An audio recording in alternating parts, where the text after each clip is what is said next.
sabia que aquilo que você fala sobre você tem o poder de influenciar as pessoas?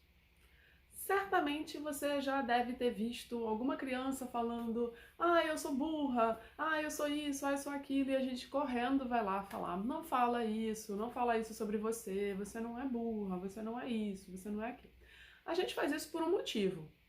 Só que o que talvez a gente não perceba quando a gente faz isso é que, na verdade, a gente repetindo alguns hábitos, a gente acaba se afundando em algumas coisas. Então, provavelmente, se você deixa uma criança ou uma pessoa repetindo para si mesma que ela é burra, ela vai enfrentar algum tipo de dificuldade de aprendizado porque ela passa a acreditar que ela não é capaz de fazer determinada coisa, de fazer determinada tarefa.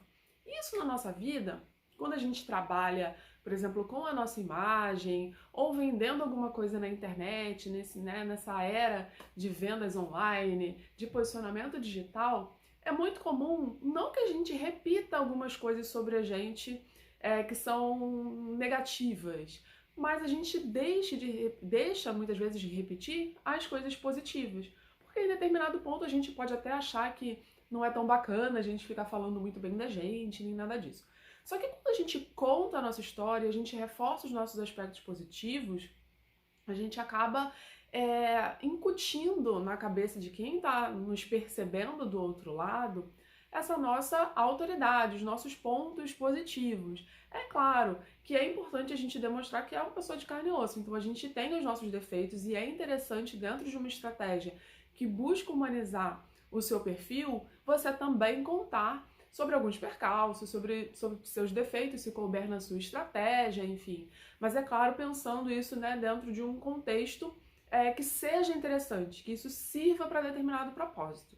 Só que aí, voltando ao assunto dessa história, de como você contar, eu vou trazer um outro exemplo que é muito bacana pra gente entender do que eu tô falando. Há um tempo atrás eu fiz uma sequência de stories lá no Instagram falando sobre posicionamento de branding, falando sobre países.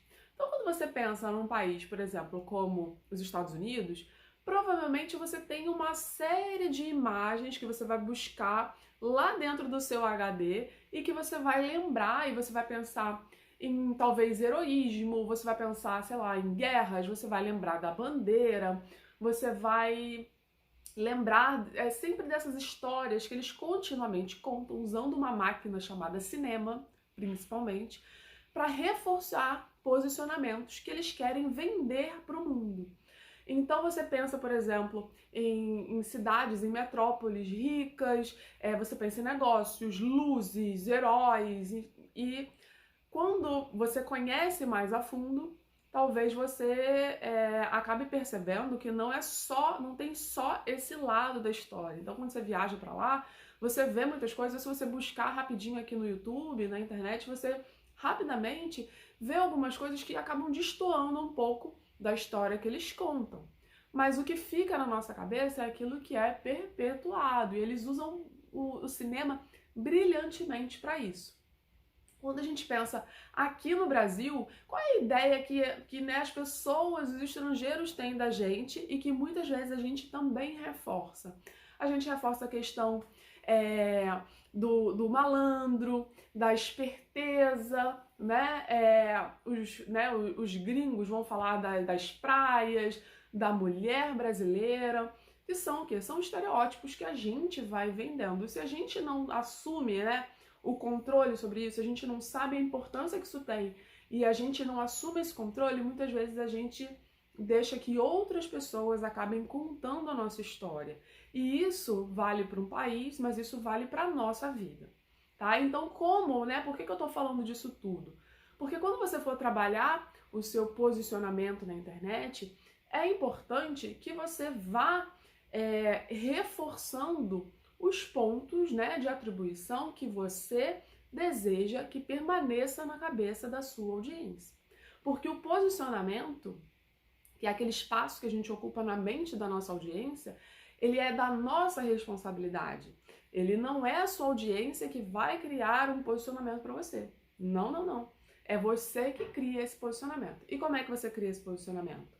Contando as suas histórias para que ela saiba da sua jornada, de onde você veio, para onde você vai.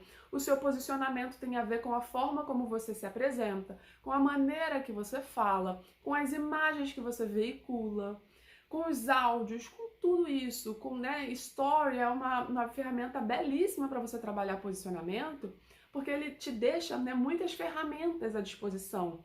Então, desde uma coisa simples como talvez um sticker que você vai colocar, ele precisa conversar com quem você é, né? A forma do sticker, a música que você coloca às vezes para dar um bom dia, um ritual seu, tudo isso é de sua responsabilidade e é você quem conta essa história continuamente para sua audiência.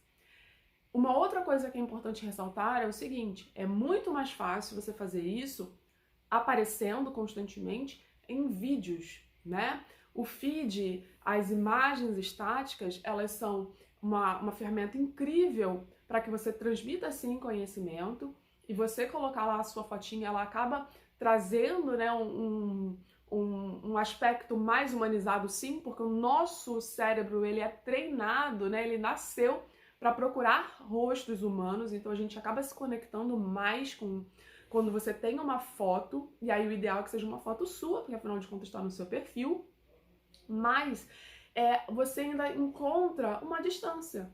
Por quê? Porque uma foto é algo estático, ainda que lá no seu texto, na sua legenda, esteja a sua forma de falar, né? Mas mesmo assim você ainda tem um distanciamento, é uma coisa um pouquinho mais fria. Quando você apresenta, você tem a oportunidade de aparecer em vídeo para sua audiência, fica um pouco mais próximo. É como se você estreitasse esse grau de relacionamento com a sua audiência. Então, eu recomendo fortemente que você passe a produzir vídeos contando sobre você, reforçando os aspectos que você deseja que permaneçam na cabeça da sua audiência quando pensar em você a seu respeito. E isso tem a ver não só com as cores do feed, com a tipografia que você usa, mas também com a sua carinha, com o seu tom de voz, com a sua forma de explicar as coisas, e tudo isso acaba sendo muito importante. Se você gostou desse vídeo, você deixa aqui o seu like, você deixa o seu comentário, que eu vou ficar muito feliz em saber, ok? É isso, e até uma próxima. Não deixa de seguir lá no Instagram. Até já!